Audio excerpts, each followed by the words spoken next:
बुद्धि युक्ति करने वाला परमेश्वर है, सामर्थ के काम करने वाला परमेश्वर है, असंभव को संभव करने वाला परमेश्वर है, हमारे जीवन को परिवर्तित करने वाला परमेश्वर है। और आप विश्वासी मन में हैं, लेकिन जीवन अभी विश्वासी वाला नहीं है। क्यों? जब तक आपकी जिंदगी से यह चीज दिखने ना लगे कि आप किस पर विश्वास करते हैं और आप क्या विश्वास करते हैं। ऐसे तो पूरी दुनिया में सब लोग कुछ ना कुछ विश्वास करते हैं, यहां तक कि इंसान को छोड़ दीजिए, दुष्ट आत्माएं भी विश्वास करती हैं। लेकिन दुष्ट आत्माओं ने इंसान को हरा दिया। दुष्ट आत्माएं यह विश्वास करती हैं कि एक परमेश्वर है। आप क्या विश्वास करते हैं? सबके अलग अलग ईश्वर है, लेकिन दुष्ट आत्माएं यह विश्वास करती हैं कि एक ही परमेश्वर है। उसके अलावा दुष्ट आत्माएं परमेश्वर को जानती है और उसके इकलौते पुत्र प्रभु यीशु मसीह को पहचानती है और उसके सच्चे सेवक को भी पहचानती है। आप कितना पहचानते हैं? ना आप परमेश्वर को जानते हैं, ना आप यीशु मसीह को पहचानते हैं और ना आप सच्चे सेवक को पहचानते हैं। यह आपकी फेलियर है कि नहीं है? निकाल लीजिए मेरे साथ याकूब की पत्री 2 अध्याय 19 पद, हिंदी में फिर इंग्लिश में। आपकी दिमाग की बत्ती क्यों नहीं जल रही है? सब बातों में आपके दिमाग की बत्ती जलती है। जो आपके स्वार्थ से जुड़ी जितने भी सब्जेक्ट्स हैं उनमें आपके दिमाग की बहुत बत्ती जलती है और आप बहुत जल्दी जल्दी ऑप्शंस पे भागते हैं। ये नहीं हो रहा तो इधर करेंगे, ये नहीं हो रहा तो इधर करेंगे, ये नहीं हो रहा तो इधर करेंगे।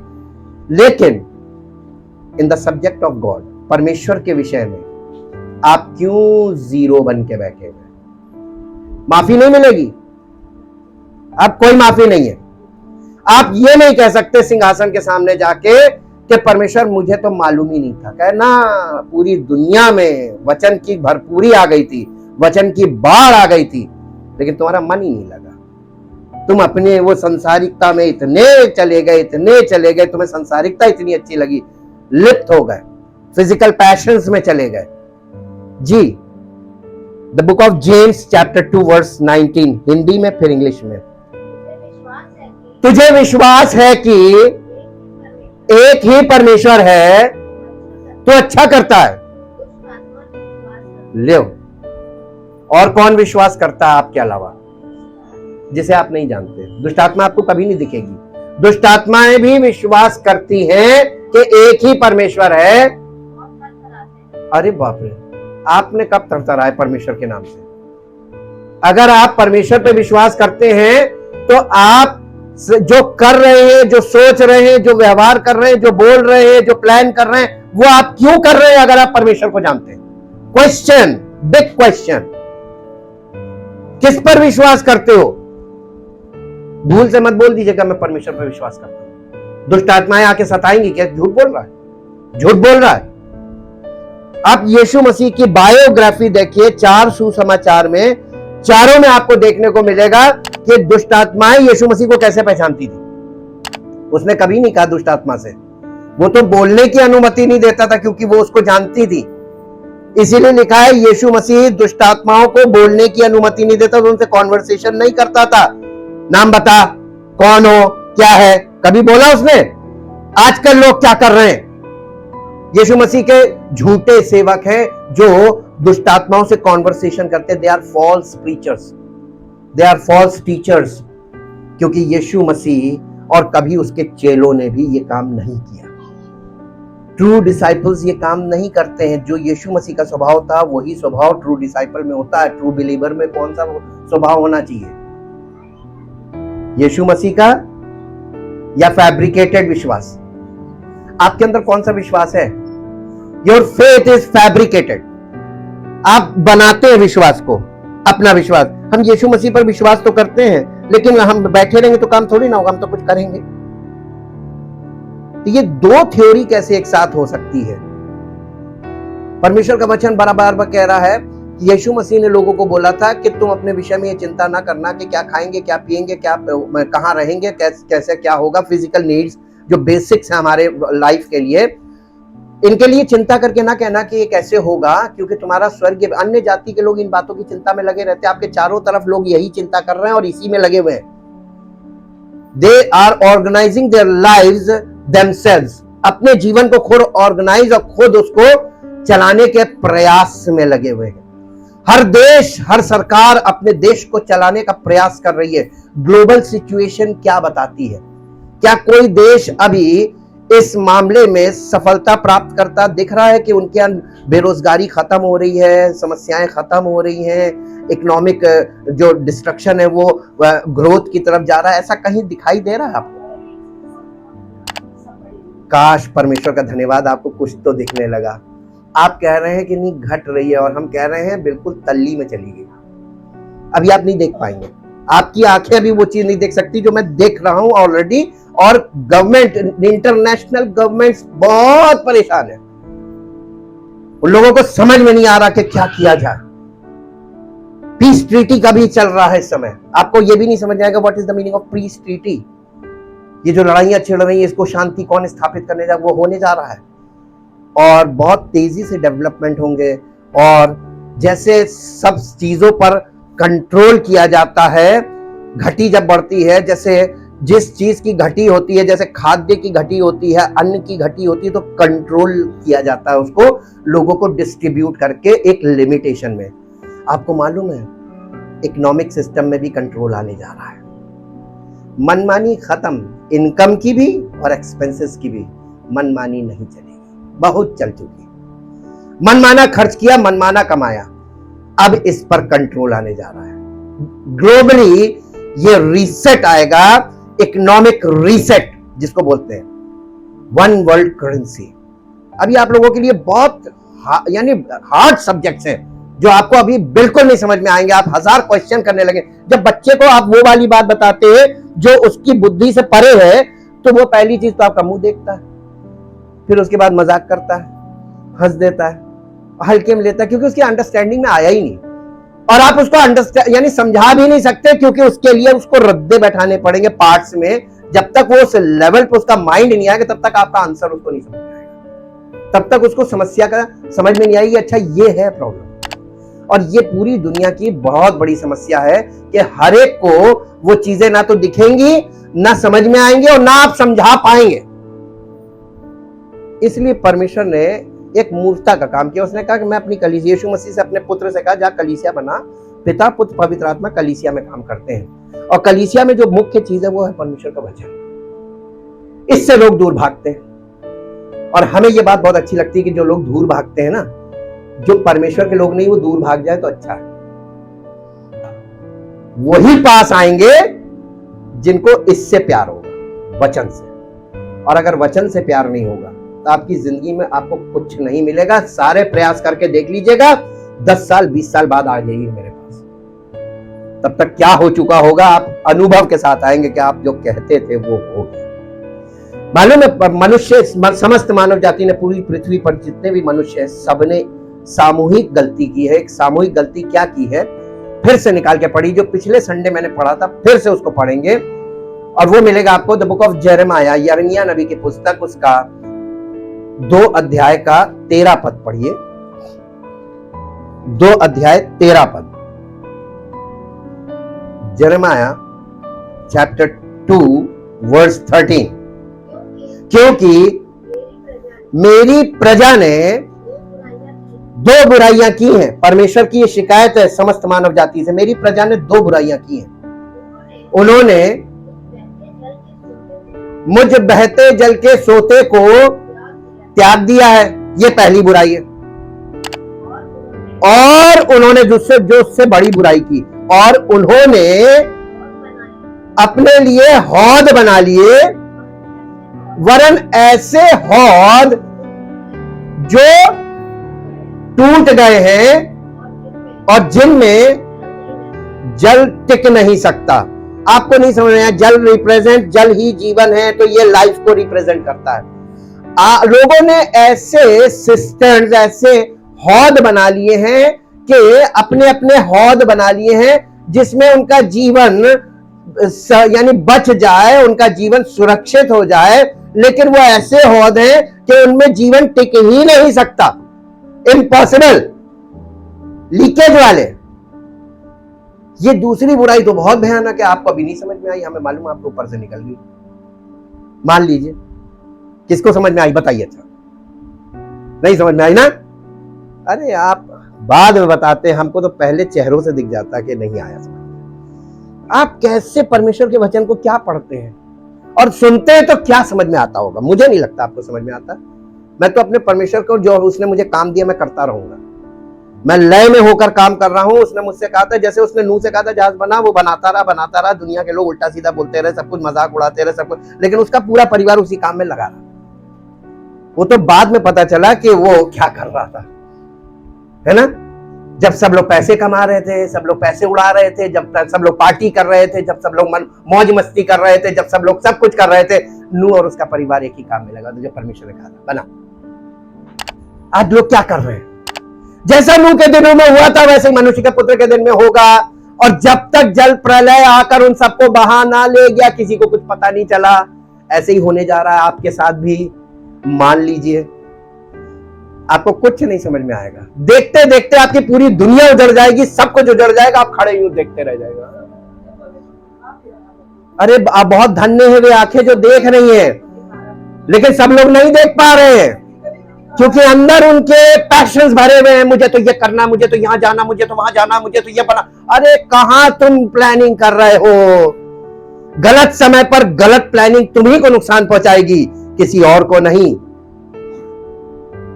हालेलुया।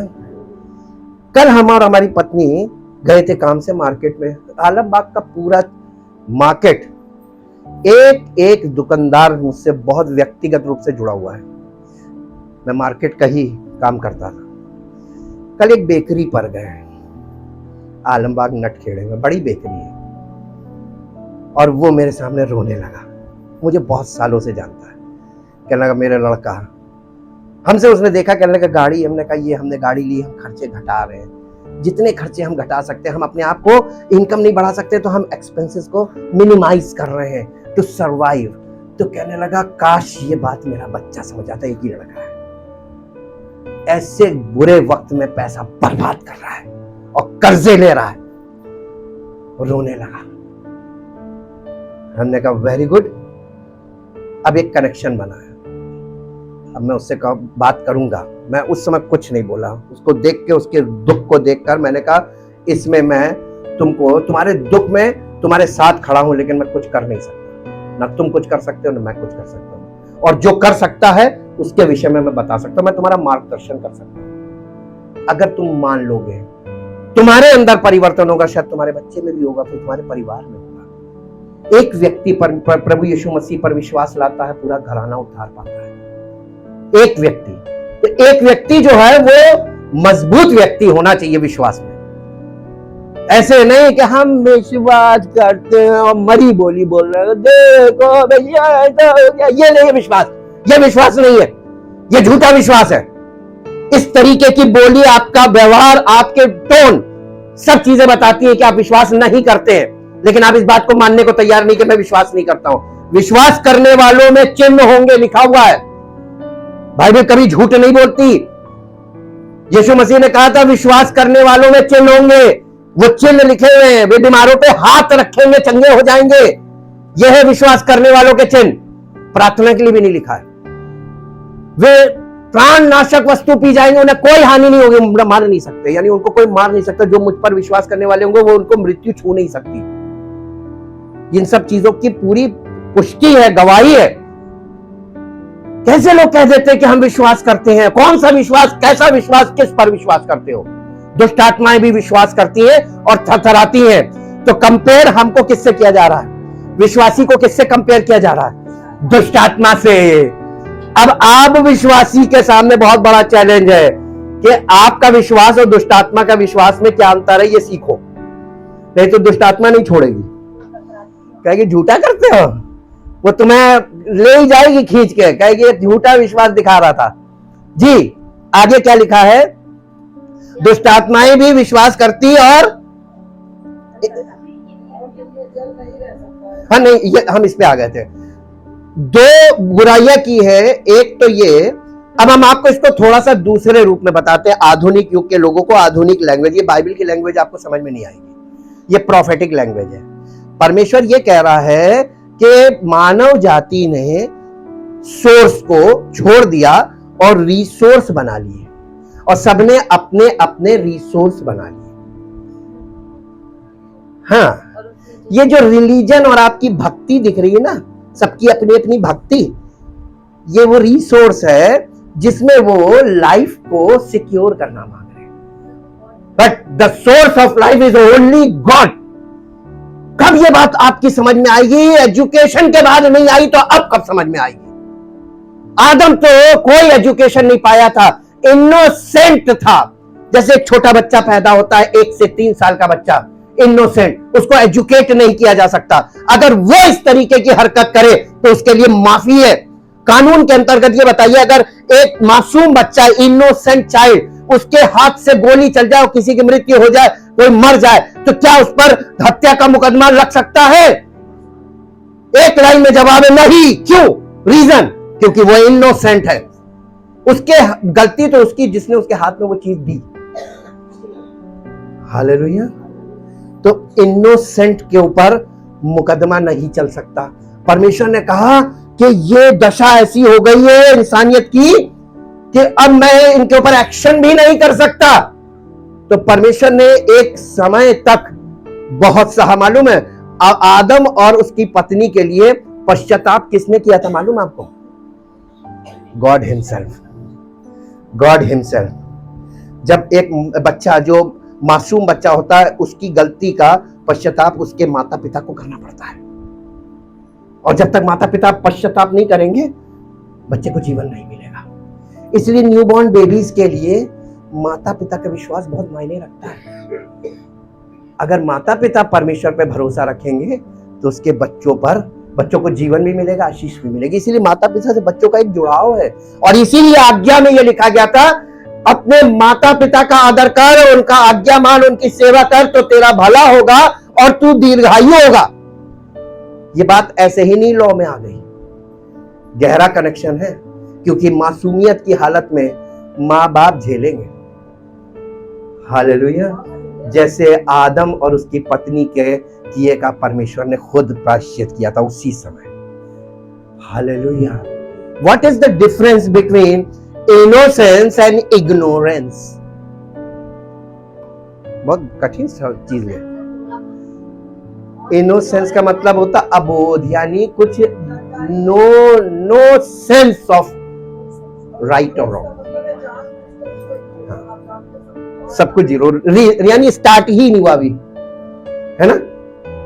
वो इग्नोरेंस का मतलब क्या होता है? आज क्या चीज है? आप कब तक इग्नोरेंट बने रहेंगे? कब तक बच्चे बने रहेंगे? कब तक आप सोर्स से रिसोर्स पर कब तक टिकोगे? इलेक्ट्रिसिटी जो मेन आ रही पावर, वो जनरेशन वहां से हो रहा पावर हाउस से, वो सोर्स कहते हैं उसको।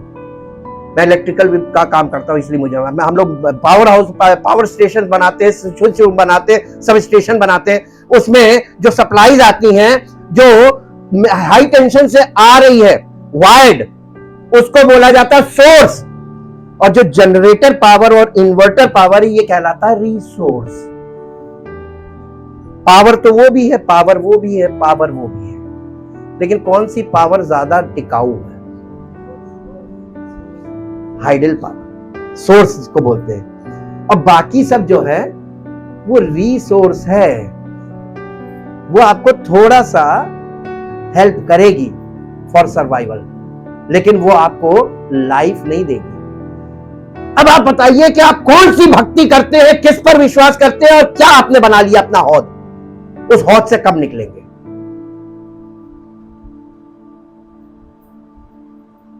ये परमेश्वर ने आप पे छोड़ दिया, सबको सबके मन पे छोड़ दिया, जाओ जो मन में आया करो। लेकिन वचन आपको यही बताएगा कि आप सोर्स को छोड़कर रिसोर्स पे टिके हुए हो।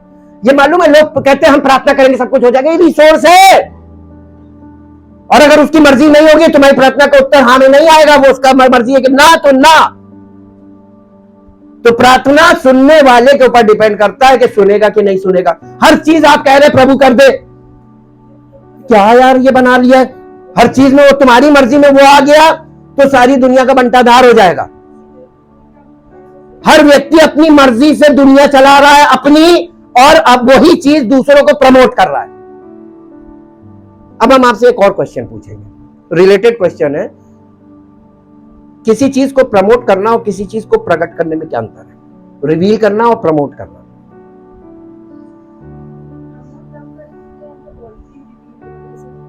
नहीं नहीं नहीं नहीं नहीं नहीं नहीं, नहीं। रॉन्ग डायरेक्शन चला गया।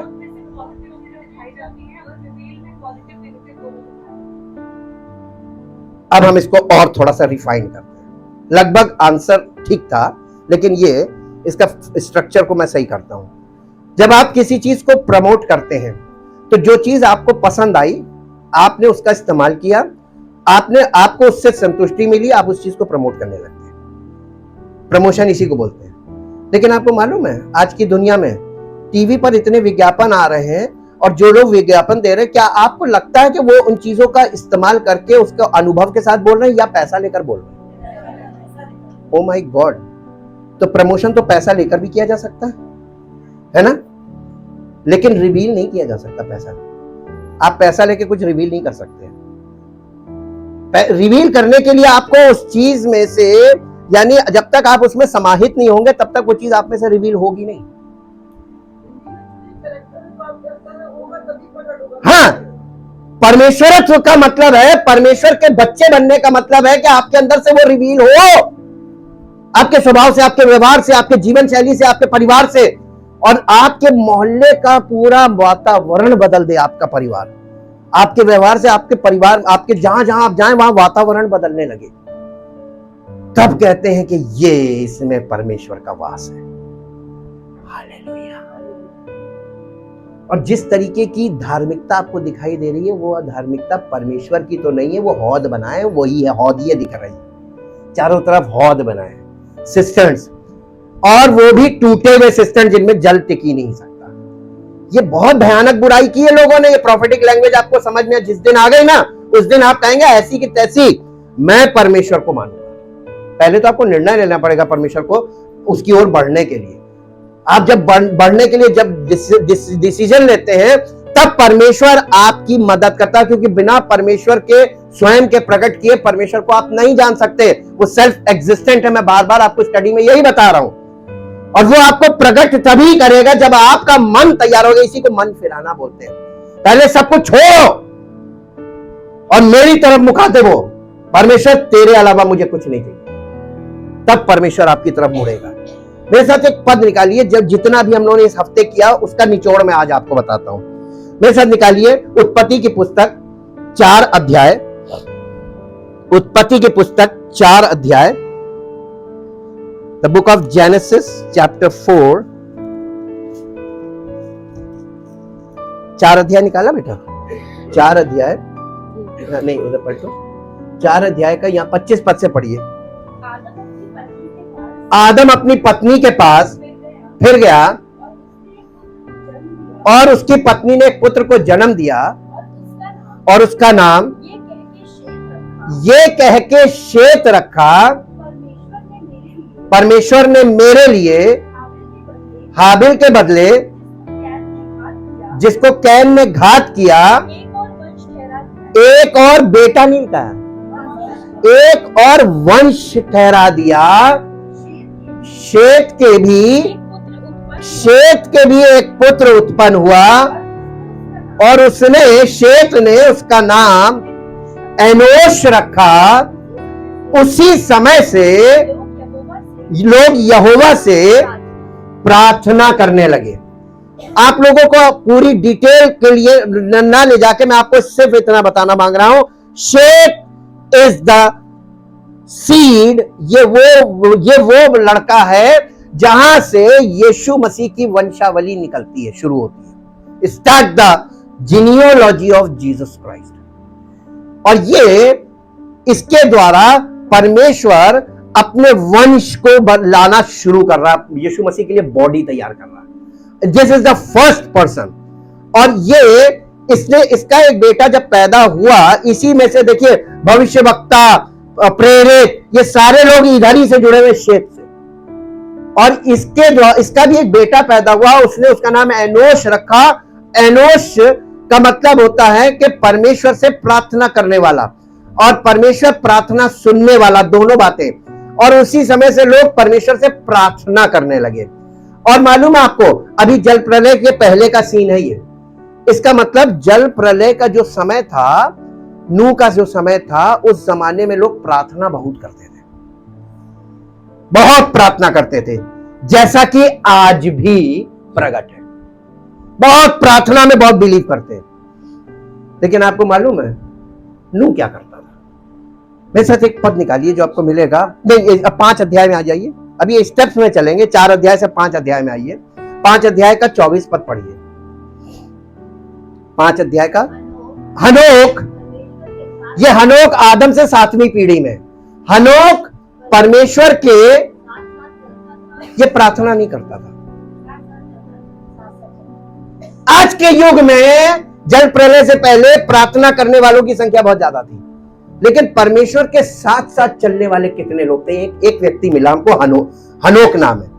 हनोक परमेश्वर के साथ साथ चलता था, फिर वो लोप हो गया, मरा नहीं, उसकी डेथ का कोई वर्णन नहीं। मैंने इस पे बहुत रिसर्च किया, वो देह सहित उठा लिया गया, बॉडीली रिजर्व उसको उठा लिया था, without facing the death, physical death नहीं उसने।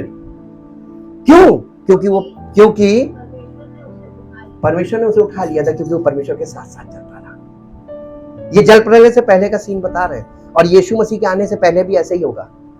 कलीसिया, जो लोग, जिस कलीसिया के लोग प्रभु यीशु मसीह के पवित्र आत्मा के साथ साथ चल रहे होंगे, उन्हें उठा लेगा। इसी को रैप्चर बोला गया है। और बाकी लोग, प्रार्थना करने वालों का क्या होगा? वो तो परमेश्वर जाने, न्याय करने वाला वो। हम किसी का न्याय नहीं कर सकते और करना भी नहीं चाहिए। ये जरूर परमेश्वर के वचन में देखना चाहिए कि परमेश्वर किन को ग्रहण कर रहा है। अब आ जाइए 6ठे अध्याय में, जहां जल प्रलय शुरू होता है। 6ठे अध्याय का 9 पद पढ़िए। नूह की वंशावली ये है, नूह धर्मी पुरुष और अपने समय के लोगों में खरा था, और नूह, अरे वाह, नूह भी जो था वो परमेश्वर के साथ साथ चलता था।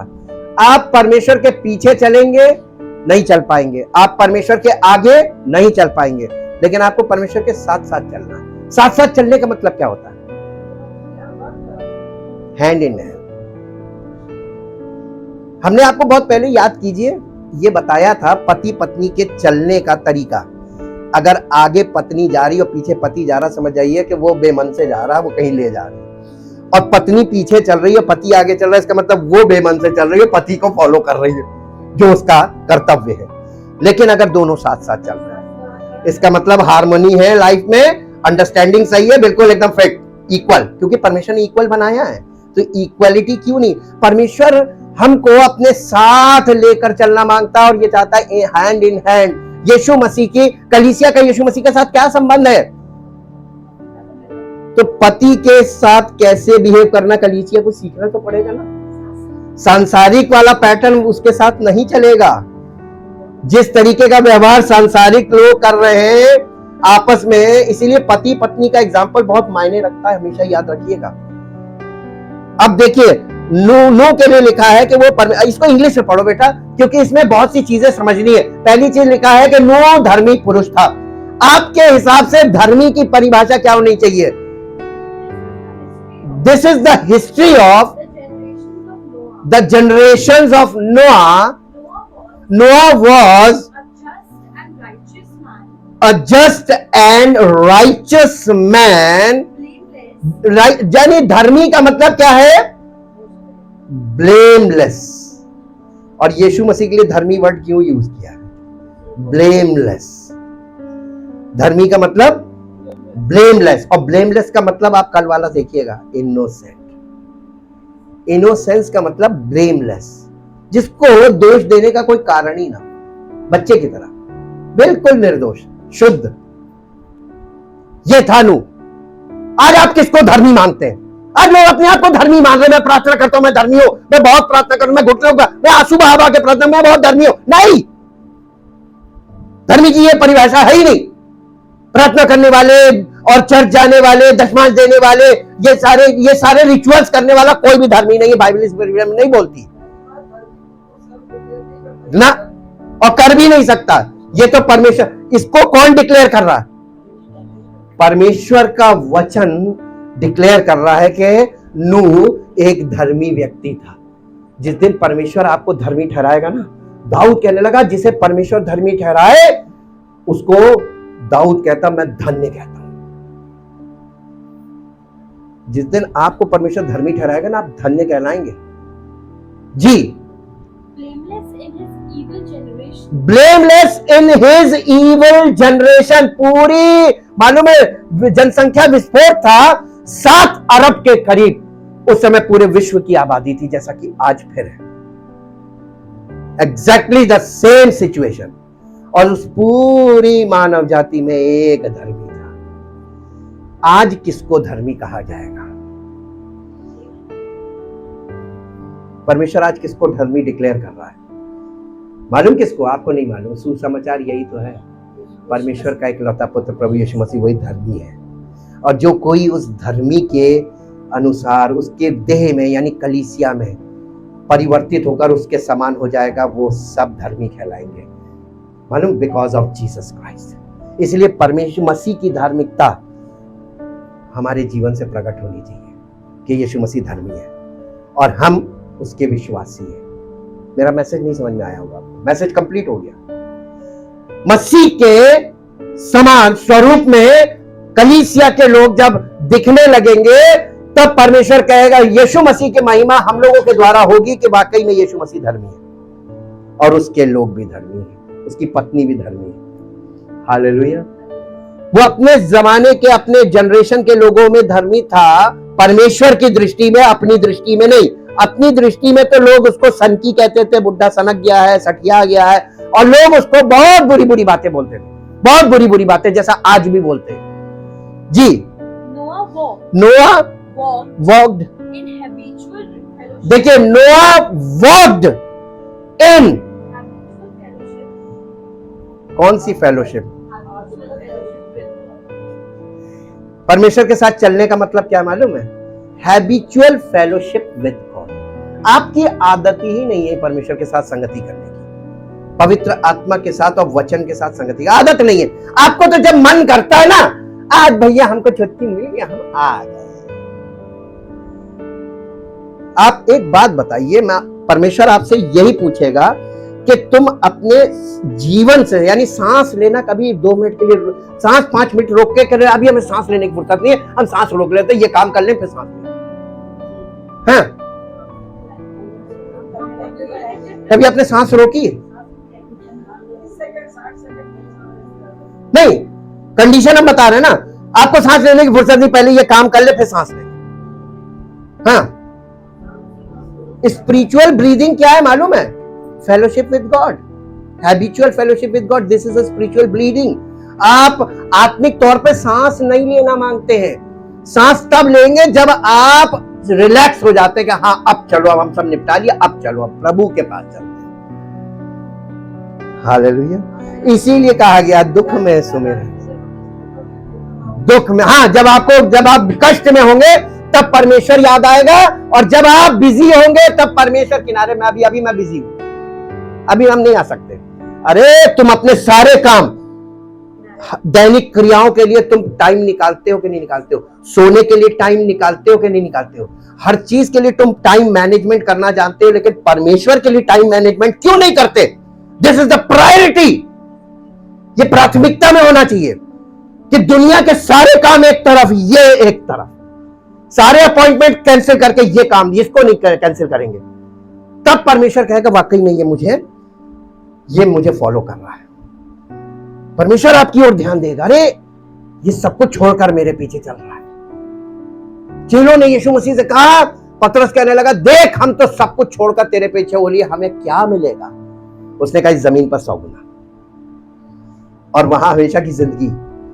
और तुम मेरे साथ 12 सिंहासनों पर बैठकर इजराइल के 12 गोत्रों का न्याय करोगे, जजमेंट सीट विद क्राइस्ट।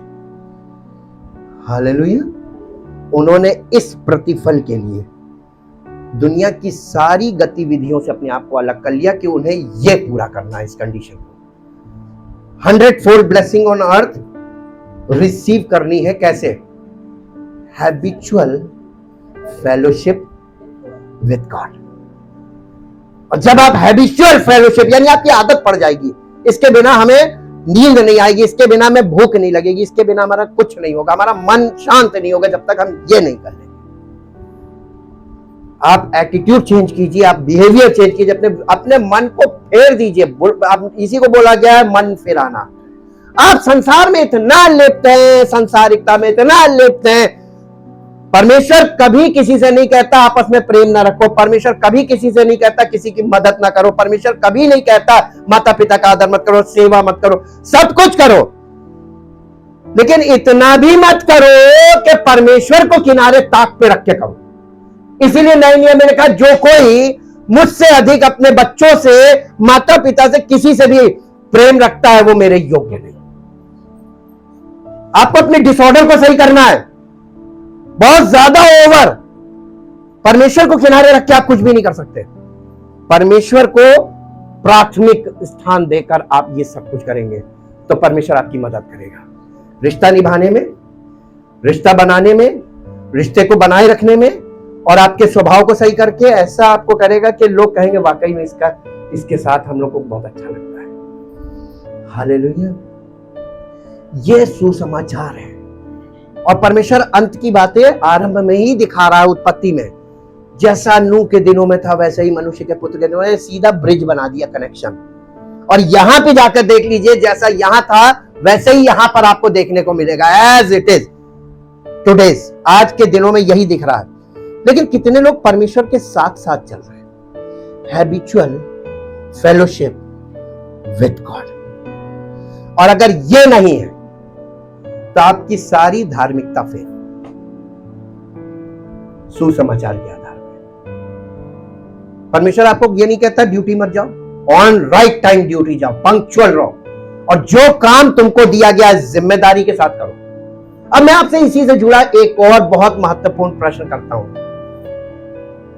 आपके नाम के आगे आपका रिलीजन जुड़ा होता है या आपके नाम के आगे आपके कंट्री जुड़ा होता है? What is important है? नहीं, रिलीजन नहीं जुड़ा होना चाहिए।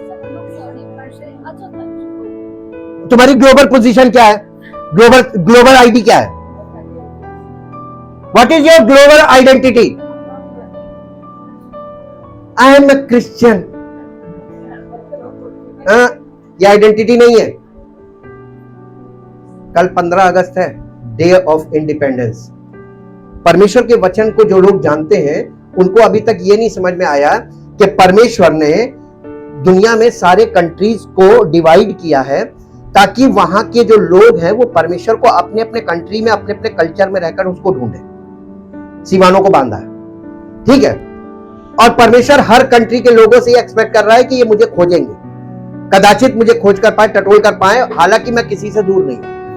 अब दूसरी चीज यह है कि आपके व्यवस्था में लिखा हुआ है कि जो देश यहोवा परमेश्वर तुझे रहने को दे, वफादार रहना। अपने कंट्री और अपने लैंड के साथ वफादार रहना, ये परमेश्वर के वचन में लिखा हुआ है। क्या आप अपने कंट्री के साथ, अपनी लैंड के साथ, अपनी भूमि के साथ वफादार हैं? बहुत सोच समझ के जवाब दीजिएगा, काउंटर कर देंगे खट से। हमारे देश के लोग क्या अपनी देश की भूमि के साथ वफादार हैं? इसीलिए तो यहां पे गाज गिर रही है, इसीलिए तो यहां पे दुर्दशा हो रही है। और ये यहां पे नहीं है, सारी कंट्री में हो रही है। मालूम है आपको?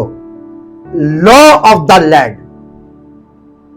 हम सबको, पूरे देश को एक होने का एक ही तरीका है, लॉ ऑफ द लैंड। हमारा संविधान जो है ना, वो लॉ ऑफ द लैंड है और सबके लिए इक्वल है। लेकिन मालूम है क्या? लॉ एंड ऑर्डर सही नहीं है, इसीलिए लोग लॉ एंड ऑर्डर को हर व्यक्ति अपने तरीके से डिफाइन कर रहा है और अपने तरीके से फॉलो कर रहा है।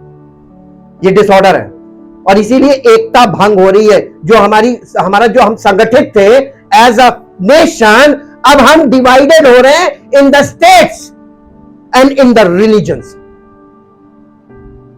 ये गलत है। हमें अपने देश के साथ और भूमि के साथ जान देने तक वफादार रहना है। यह हमारी जन्मभूमि है और परमेश्वर ने कभी किसी से नहीं कहा कि तू वहां का है, तू यहां का कहलाए। रिलीजन से कंट्री की पहचान नहीं होती, कंट्री की पहचान होती है नेशन से।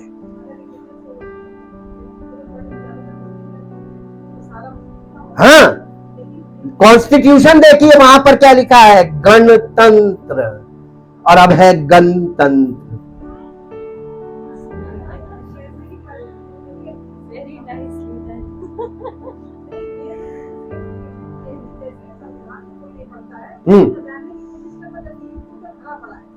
वैसे ही है।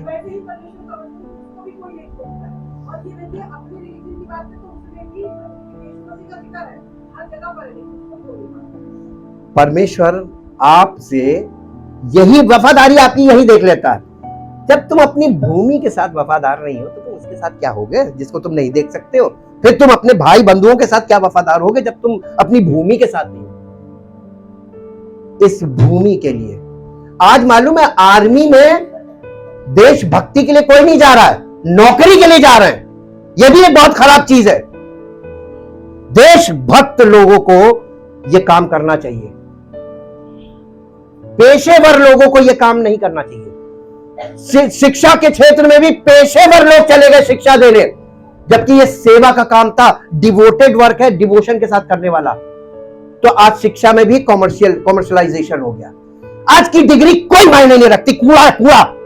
इसीलिए तो नौकरियां नहीं मिलती हैं। ले लो बड़ी से बड़ी डिग्री, कोई नहीं तुम्हें पूछने वाला। काबिलियत कुछ नहीं है, डिग्री है। आप एक इंटरव्यू में फेल हो जाएंगे और आप नई इंटरव्यू में फेल हो गए, टॉप निकाल लिया, तो आप वहां पे जब सीट पे जाएंगे काम करने, वहां पे फेल हो जाएंगे प्रोजेक्ट में, क्योंकि आपके पास काम करने का अनुभव तो है नहीं, डिग्री तो है।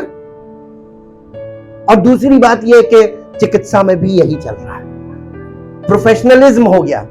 तो अब ये बताइए रिलीजन में क्या हो गया? वहां भी तो प्रोफेशनलिज्म हो गया। Everybody is professing himself, I am फलाना फलाना, आई एम फलाना फलाना। और कुछ लोग तो वेश धारण करके दिखा रहे हैं कि देखो हम ये है, डर जाओ हमसे डर जाओ। हालेलुया। कैसा समय, नूह का समय आ गया ना। और आप लोग उस युग का हिस्सा है, लेकिन आप बेसुध हैं। इग्नोरेंस का कारण क्या है? इनोसेंस अब किसी में नहीं। अब ज्ञान के सारे सोते खुले हुए, इनोसेंस नहीं, अब इग्नोरेंस है। इग्नोरेंस क्या है मालूम है? जानबूझ के सच्चाई से मुंह मोड़ना, जानबूझ के राइट को रॉन्ग कहना और रॉन्ग को राइट कहना, जानबूझ के अपने लाभ के लिए।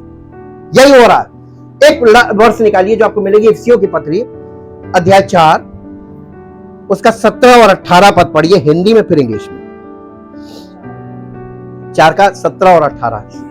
इसलिए मैं ये कहता हूं और प्रभु में आग्रह करता हूं कि जैसे इसको बोलिए, अन्य जातीय लोग अपने मन की अनर्थ रीति पर चलते हैं। तुम, ये किससे कह रहा? तुम कौन? कलीसिया से बोल रहा है। तुम अब से कैसे? जो मन में आए वो कर लो, जो मन में सोच रहे हैं वही सोचने लगो, वो जो मन में सोच रहे हैं वही विश्वास कर लो। तुम ऐसे मत करना। लेकिन आज लोग कर क्या रहे कलीसिया वाले? अब बैठे बैठे सोचने लगे और सोचने को विश्वास कर लिया। अच्छा ऐसा हो जाएगा, ओ बस वहीं से टेंशन शुरू, फोन चालू, पूरी दुनिया चला रहे फोन से। ओबेसिटी का यही कारण है कि आप बैठे बैठे दुनिया चला रहे हैं। परमेश्वर को दुनिया चलाने दीजिए। दुनिया चलाना आपका काम नहीं है और ना अपनी दुनिया बना पाएंगे। फोन पे दुनिया ना बनती है ना दुनिया चलती है। ओबेसिटी जरूर आ जाएगी और ओबेसिटी आ जाएगी तो फिर जिम वाले की इनकम बढ़ेगी और फिर डॉक्टर की भी इनकम बढ़ेगी, फिर और डिसऑर्डर्स आएंगे। ये सब बैठे रहने का कारण है। जो बिल्कुल बैठे बैठे, सब लोग बैठे का सारा काम, सारी दुनिया आज बैठे बैठे, और नहीं बैठे तो फिजिकल तो कुछ नहीं कर रहे, गाड़ी से चल रहे, वो भी एसी कार, गर्मी नहीं बर्दाश्त कर, सब बैठे के काम, ये चल रहा है। हाँ पढ़िए। क्योंकि किसकी नहीं, जो अपने मन की अनर्थ रीति पर चल रहे हैं उनकी बुद्धि में क्या हो गया, सोर्स नहीं, सोर्स ऑफ पावर नहीं है, उनकी बुद्धि अंधेरी हो गई है। रीजन क्या है वो अंधेरेपन का? आप सब अज्ञानता में हैं, ये बुरी बात नहीं है, लेकिन अज्ञानता से निकलना नहीं चाहते हैं, ये बुरी बात है। हालेलुया। कब तक नहीं निकलेंगे? हाँ, जो उनमें है, उस अज्ञानता के कारण जो उनमें है, और अज्ञानता के कारण मालूम क्या होता है, लंबे समय तक अज्ञानता में बने रहने से अनबिलीफ पैदा होता है, यानी hardness of heart means unbelief, यानी अविश्वास हो जाता है कि हमें विश्वास करना ही नहीं। जी, वे परमेश्वर के जीवन से अलग किए हुए, यहां पर लिखा है हिंदी में अलग किए हुए, जरा इसको इंग्लिश में पढ़ दीजिए, 17-18 in English. So this I say and solemnly testify in the name of the Lord as in his presence that you must no longer live as the heathen, the Gentiles, do in their perverseness, in the folly, vanity, and emptiness of their souls, and the futility of their minds, their moral understanding, यानी उनकी नैतिक समझ is darkened, and their reasoning be clouded, is be clouded. They are alienated, estranged. हाँ, ये इसका मतलब क्या हुआ? सेल्फ बैनिश्ड, अपने आप को परमेश्वर के जीवन से उन्होंने अलग कर लिया। मेरी प्रजा ने दो बुराइयां की, मुझ सोर्स ऑफ लाइफ को छोड़ दिया। अब ये बताइए, परमेश्वर ने आपको भगाया या आप खुद परमेश्वर से दूर भाग रहे? खुद सेल्फ बैनिश्ड। और आप जितना परमेश्वर से दूर भागेंगे उतना आप भयानक सिचुएशन में फंसते चले, और कोई आपके हौदिया कभी काम नहीं आएगी। ये लिख लीजिए, आप समझ गए होंगे हौदी का मतलब। हौदी का इस्तेमाल कर लीजिए, कुछ काम नहीं होगा, और वो टूटी हौदी है, वो आप बह जाएंगे। जी, self banished from the life of God with no share in it. This is because of the ignorance, the want of knowledge and perception, the willful blindness that is deep seated in them due to their hardness of heart, to the insensitiveness of their moral. आपकी नैतिकता में sensitivity नहीं है, आपका विवेक जो है वो घंटी नहीं बजा रहा कि ये गलत हो रहा है, इस पर मुझे आवाज उठानी चाहिए। कौन व्यक्ति आज गलत पे कह रहा, ये आवाज उठा रहा है कि ये गलत हो रहा है? और जो व्यक्ति आवाज उठाएगा वो व्यक्ति खुद सही होगा तभी आवाज उठा पाएगा। इसका मतलब एक भी व्यक्ति नूह के जैसा नहीं है। Nobody in our nation to stand for the nation, for the people, for the country.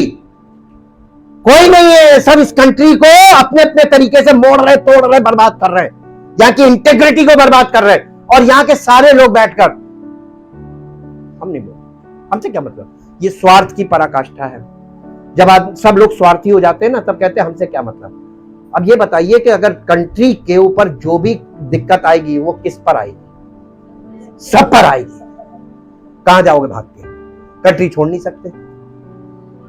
तो हमें अपने देश के लिए हमेशा पहले आप ये काम अपने परिवार में, हर गलत चीज के लिए खड़े होइए और गलत को गलत और सही को सही। और इसके लिए आपको मालूम क्या करना पड़ेगा? कलीसिया में अटेंटिव होना पड़ेगा, परमेश्वर के वचन के साथ ट्यून होना पड़ेगा और वचन को फॉलो करना पवित्र आत्मा के अनुसार। ये बहुत जरूरी है। इसके बाद ही आप ये कर सकते हैं। विसल ब्लोअर ऐसे नहीं बन सकते। Thank you, thank you, thank you Jesus. अब मैं आपसे पूछना चाहता हूं, क्या आपका विवेक जाग रहा है? आपको चोट लग रही है इस बात से? हमें चोट लगती है जब हम गलत होता हुआ देखते हैं और हम ये देखते हैं कि हम अकेले तो नहीं कर सकते। अवेयरनेस नहीं है। हम लोगों को अवेयर कर सकते हैं, लेकिन हम अकेले कितने लोगों को अवेयर कर सकते हैं? लिमिटेशन है।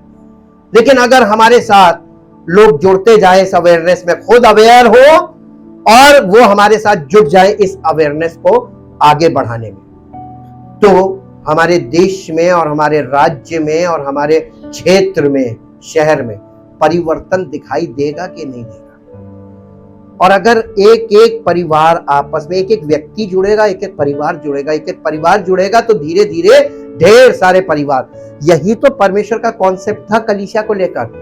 Awareness about God, awareness about the son of God, awareness about the Holi spirit, awareness about the plan of God, awareness about the gospel, awareness about resurrection।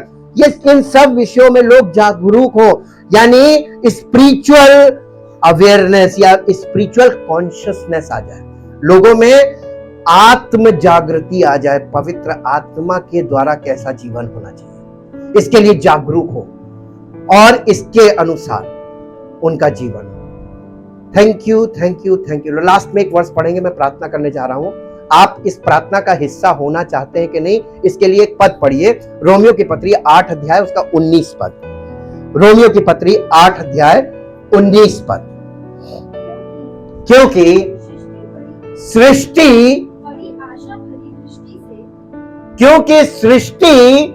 बड़ी आशा भरी दृष्टि से किसके? पहली चीज कौन? सृष्टि का मतलब है प्रकृति, पृथ्वी। पृथ्वी ही सृष्टि है। सृष्टि बड़ी आशा भरी दृष्टि से परमेश्वर के पुत्रों के पैदा होने की